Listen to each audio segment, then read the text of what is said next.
touchés par les changements climatiques. Alors que c'est effectivement le continent qui a le moins contribué au réchauffement climatique.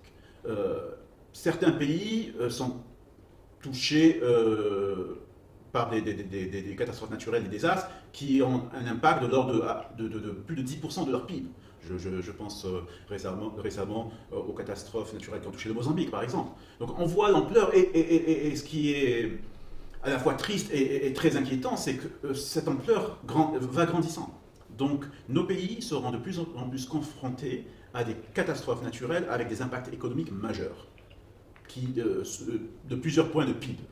Donc, effectivement, il y a des chantiers urgents, il y a des priorités dans l'adaptation. Très important. Et l'atténuation également. C'est très important d'avoir accès à ces financements qui sont disponibles. Mais à notre niveau, au niveau de la CEA, lorsqu'on parle avec des acteurs qui sont prêts notamment tout ce qui est autour de la philanthropie, qui sont prêts à financer avec des montants très importants, ils sont en recherche, en priorité, de projets de grande échelle.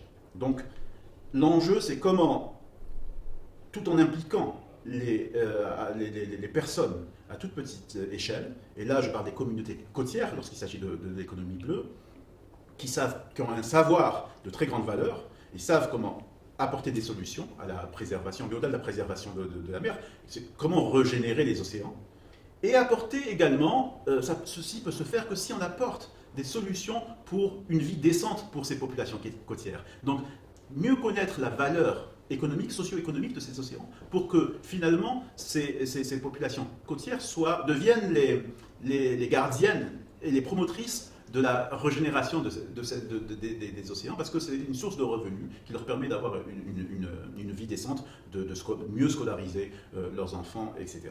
Ces chantiers-là sont vraiment prioritaires parce qu'il faut répondre rapidement à la crise climatique.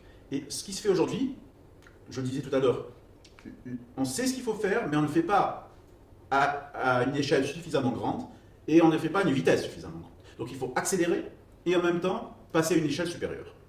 Le financement existe pour une échelle supérieure et pour accélérer, mais il faut que nous nous organisions tous ensemble pour pouvoir justement transformer ce potentiel-là en une réponse face à ce défi climatique. Le mot que je souhaite passer, c'est que sur le continent, nous avons une vraie richesse, un potentiel en capital naturel. Là, on a beaucoup parlé d'océans, d'économie bleue, mais on a aussi pour les pays, tous les pays du continent ont une vraie richesse en capital naturel. Jusqu'à présent, on va dire au siècle dernier, on était dans un modèle économique qui ne valorisait pas la nature.